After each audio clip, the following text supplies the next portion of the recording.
Hello everyone, how are you doing? This is MD Tech here with another quick tutorial. In today's tutorial, I'm going to show you guys how to hopefully resolve if your computer is stuck in a boot loop. So basically, if your computer just continuously ends up launching the automatic repair utility that's built into Windows, and you're stuck in that, this tutorial should hopefully be able to resolve your issue. So for this tutorial demonstration, I'm going to be using a bootable Windows 10 media source. So I have already used the Windows 10 media creation utility, downloaded the Windows 10 ISO from there, and then put it onto a DVD in which I'm about to boot my computer off of. So this will also work for USB flash drives as well, so long as the size of the drive is large enough. So I believe it has to be about 4 to 5 gigabytes at the least. So preferably if you have an 8 gigabyte free flash drive, this tutorial probably would work best. If you don't have a DVD, keep in mind you're probably going to have to clear everything off of that USB flash drive because it will clear anything that's currently stored on there if you choose to go that method. And you might be able to actually load some of the automatic repair utility options if you're able to boot to the troubleshooting screen we're about to go to.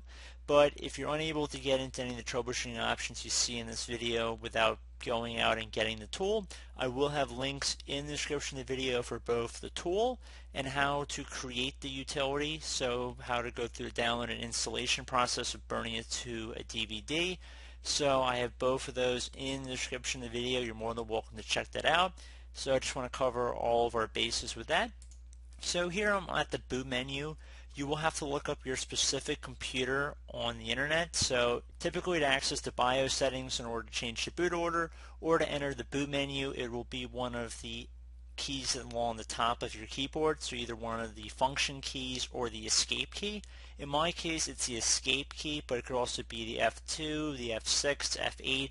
It really depends on your specific computer, so I don't really want to tell you guys it's one thing when it could be a couple different things. So you might have to look into that if you're unsure, but we're going to be booting off of a DVD, like I said, that I have the Windows 10 Media installation off of. So I'm going to use my arrow keys to select over the CD-ROM drive. Again, this screen might look a little different for you guys, but the whole purpose of what I'm doing right here is that I've already burned the Windows 10 installation files, so as if we were going to install Windows 10, except we're going to be using the repair functionality that's built into that tool. So I'm going to select the CD-ROM drive to boot the Windows 10 information off of. So it might take a second to load here. Press any key to boot from CD or DVD. Again, this should work for USB flash drives as well. I'm seeing an increasing number of computers that do not have optical drives in them.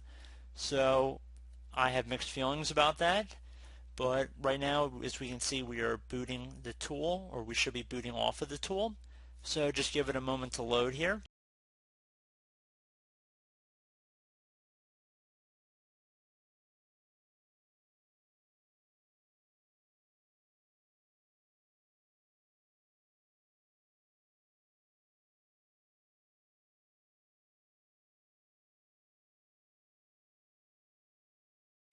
Okay, so you should get a Windows setup screen here. It doesn't really matter what's up here. You can keep it as whatever your language is. Probably be preferred, to be honest. Just select Next, and instead of clicking on the Install Now button, you want to direct your attention over the bottom left corner where it says Repair Your Computer. You want to left click on that button instead. So here we go, guys. Choose an option. Now, like I said earlier in the video, if you're able to boot into this tool without downloading the media creation utility, going through that whole process, you're more than welcome to try it. However, if you don't have success with that, I would suggest going out on the internet and getting the tool like I'm showing in this video. So if you see the screen and you're already in the loop, just don't be surprised about that. It's the same utility, except this is not booting off of your potentially corrupt hard drive. So that's one reason why I like using this tool, because it's kind of separate from your main operating system. So underneath choose an option, I'm going to left click on the troubleshoot tile, reset your PC, or see advanced options. So you want to left click on that. Now we have several options here to choose from, and there are several different ways you could go about hopefully resolving the issue. Now, I'm going to suggest them in the way that I would recommend trying them. The first thing I would personally recommend would be to go to the System Restore tile to use the System Restore point recorded on your PC to restore Windows. So if I left click on that and then I select my target operating system here. So currently I do not have any System Restore points on this computer, which is a perfect reason to go jump back and go to some of the other methods I'm going to show in this tutorial. But if you did have any restored points, they'd be listed in a table, and there should be a little description information about if there was a Windows update that it happened that caused the System Restore point to be created.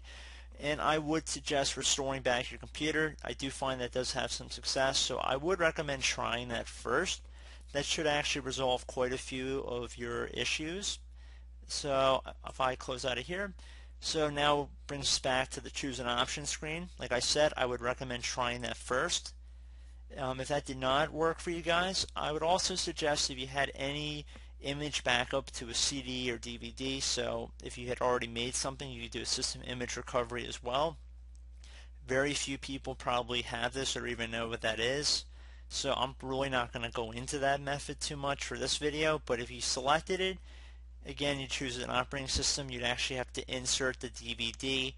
I don't really know how many people have this all backed up, so I'm not going to really dig too deep into it. But if you did select the system image, again, you'd have to have already backed it up somewhere, so that's probably going to be tossed out. Again, it's another option. I'm just going down the list here. But the next one would be Start Repair, fix problems that keep Windows from loading. I would hold off on that one for a moment. I would actually suggest going back to a previous version. So if you select this option up here, select the target operating system, it should begin loading the previous build of Windows 10. So if you're running problems with the current version of Windows, going back to the previous version might fix them. This won't affect your personal files, but you'll lose any changes you've made to apps and settings since your most recent update. So I would suggest clicking on go back to the previous version. So I'm going to cancel out of here. So basically at this point we've already discussed the system restore. The next option I would suggest would be to go back to a previous version. The third option, if you do not have a system image recovery, which I'm assuming most of you guys probably don't, would be to jump ahead to the Start Repair, which will fix problems that keep Windows from loading. While this sounds very good, it probably has not fixed your issue yet because it usually loads this when your computer is stuck in an infinite loop. So if I selected that just for the sake of this tutorial and then we selected Windows 10, it's going to go through the diagnosing our PC. Now I would give this a couple minutes here to run, and I do want to keep it on the screen just so you guys get a feel for how long it actually will take, because it will take a little bit of time, not that long, but I will jump back in with the narration once we get to some screens that require some explanation or something to be addressed.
Okay guys, so we can see that we are booting into our Windows desktop now. So if that still did not resolve the issue, I'm going to jump back into the troubleshooting utility and I'll be back in a moment.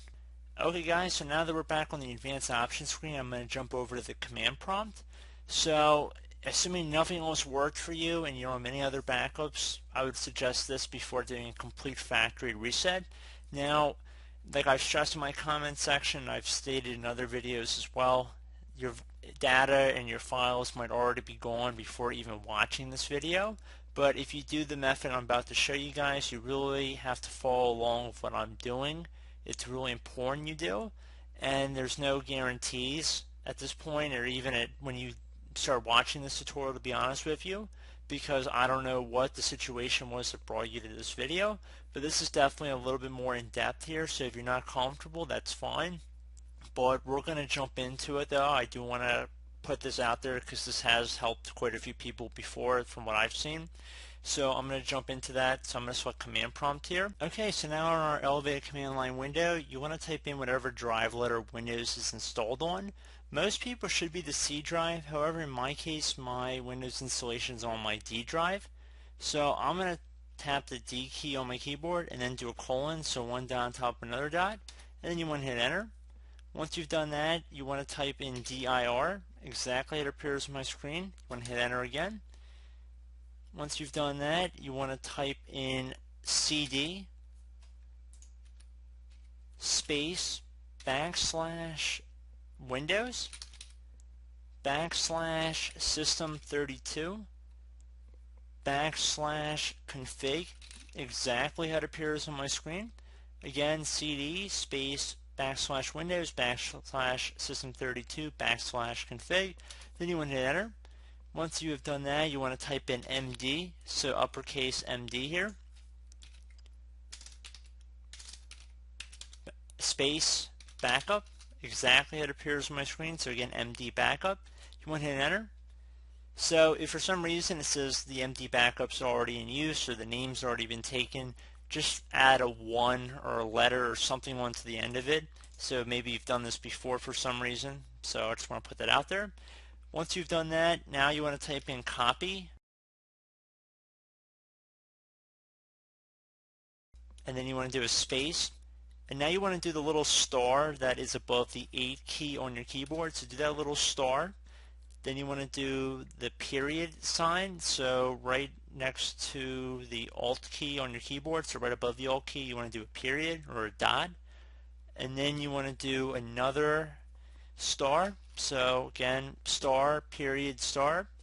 And then once you've done that, you want to type in backup after you do one more space, so you want to have a space in between the last star and backup, exactly how it appears on my screen. Then you want to hit enter. It should say that a certain number of files have been copied. Once you've done that, we're going to be continuing on in this tutorial. So you want to type in at this point cd